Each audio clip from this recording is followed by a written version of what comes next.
নাহমাদুহু ওয়া নুসাল্লি আলা রাসূলিহিল কারীম, আম্মা বাদ। সমস্ত তারিফ প্রশংসা আল্লাহ তাআলার জন্য।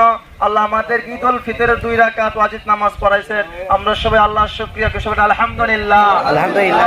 মুহাম্মদ সাল্লাল্লাহু আলাইহি ওয়াসাল্লাম দুরূদ শরীফ পাঠ করি, সাল্লাল্লাহু আলাইহি ওয়াসাল্লাম।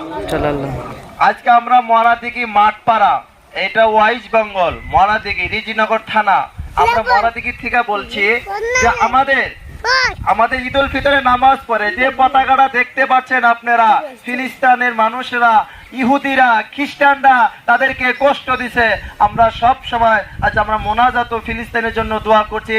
আমরা সব সময় দোয়া করব, আল্লাহ আমাদের ফিলিস্তিনের মানুষকে আল্লাহ হেফাজত করো, এবং কি সারা বিশ্ব মুসলমানরা আপনারা শুনে রাখেন, যেখান থেকে দেখছেন আপনারা দয়া করে সবাই আপনারা ফিলিস্তিনের জন্য দোয়া করবেন।